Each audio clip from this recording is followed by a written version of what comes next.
my point is that the technologies that will move the world economy forward are basically widely accessible by large countries or regional groups that aim to access them.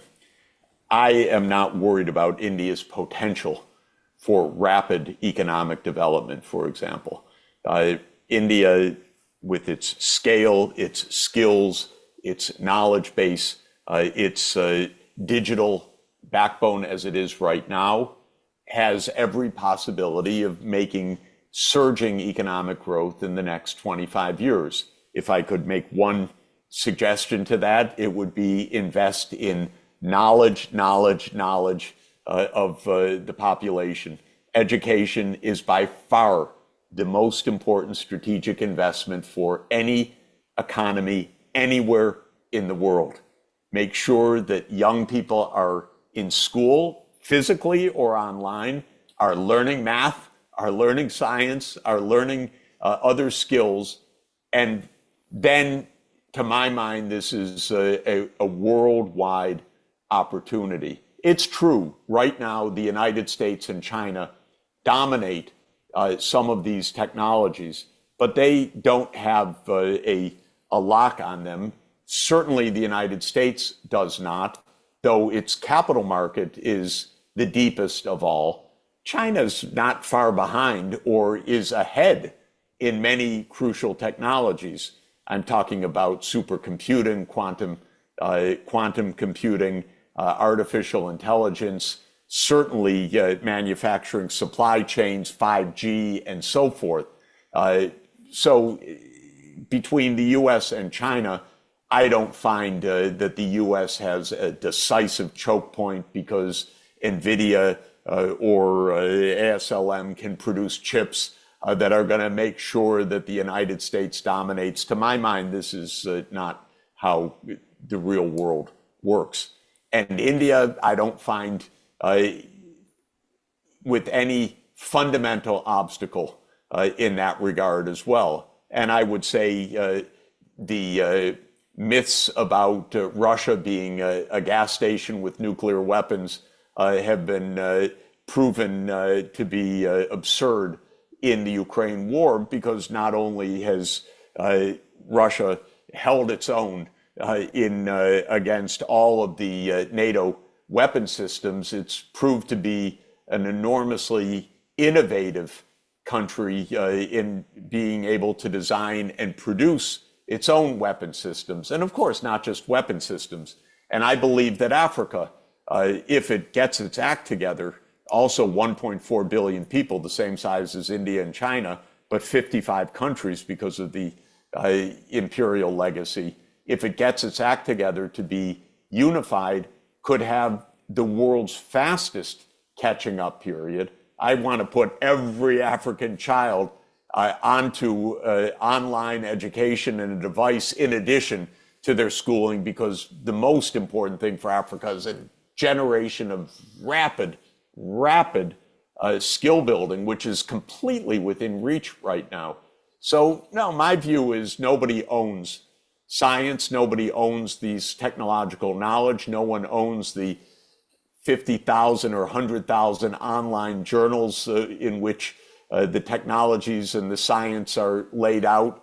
Yes, OpenAI may be 2 years ahead or 3 years ahead or 6 months ahead or 2 months ahead on some things. There'll be new discoveries, new breakthroughs, but invest in the technologies, in the knowledge, especially in the education, and then the possibilities for pervasive convergence, I believe, are very, very real. And the beauty is, this stuff is not so expensive. It's not that the investments are completely beyond what is achievable. I like the fact that when I am in India, in the most remote rural area, the vegetable vendor has a QR code for online payments. Okay, come on. Who expected that 10 years ago or 20 years ago? This is what is absolutely possible everywhere, and it makes economic life, the potential, so much more efficient if we get organized. Last time I was in UP in a very remote rural area, a farmers cooperative was actually it was in training the first day for using drones for precision agriculture on the fields. But there were the drones there, and they were taking their first lessons in this, and that's going to tremendously boost agricultural productivity. So I'm an optimist if we don't blow ourselves up. What I do believe is true is that scale of investment and application of networks and being able to develop also natural language, AI and so forth, is a real phenomenon, the scale. And so countries need, or regions need scale. So China is a clear example of this. India, it has scale, believe me. It has the scale to do these things. It has a space program. It has a tremendous AI capacity. It needs to develop it. It's going to be building out a chip industry with very rapidly, actually, in the next years. For ASEAN countries, I recommend an ASEAN regional integration.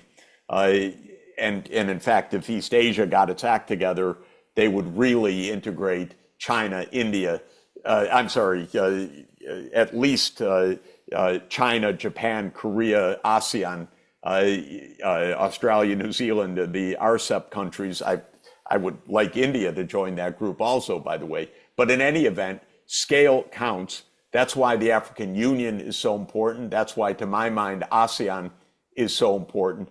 I would not want to be a small country going it alone right now. I think that is not compatible with the scale needs, whether it's in the energy sector or in the AI sector or in other digital technologies or in other supply chains. So does the US have a chokehold on these? I doubt it. It's trying, by the way. It is US foreign policy. It is US grand strategy to try to maintain a chokehold on this. I just don't believe it can do so because the US, to my count, is too small to have such a chokehold. The US nuclear weapons are a big equalizer also. The US cannot militarily defeat India. The US cannot militarily defeat China. The US cannot militarily defeat Russia. And so this is not a world in which the US holds some kind of magical monopoly. And my view, it's arguable, but my own view as I look at this across many different dimensions is that the gap is much smaller now than it was in 1991 or 1945. And in both those periods, the US had its claim to being the world's superpower or sole superpower. Then it had to face the reality of the Soviet Union during the Cold War, but it was still dominant in many ways. Then in 1991, the US was convinced we really made it. We're the only superpower in the world. Now they say, well, China, we got to somehow kick them down, but they're trying, but we still have an advantage over them. To my mind, this is all anachronism. This is not how the world really is anymore. Interesting to note that you disagree with Bloomberg, who recently wrote in its detailed article that it's bullets, bits, and bots, implying the military complex, the AI, and the Bitcoin that dominates the world, and US is still at the top of it. By the way, the idea that Bitcoin somehow empowers the US, to my mind, is exactly showing the fantasy land. How does Bitcoin empower the US? Bitcoin, if anything, challenges the US dollar. And that is an important part of US geopolitical weight.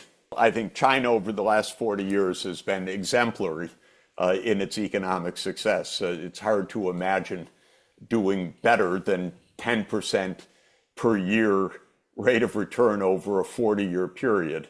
It catapulted China to the front ranks of the world system. I'm, as I said, an India optimist. I'm an ASEAN optimist. I'm an Africa optimist going forward. I think the potential is everywhere. Getting organized to understand the potential, avoiding self-destruction through war, those are big challenges. But the economic potential of our time is absolutely enormous.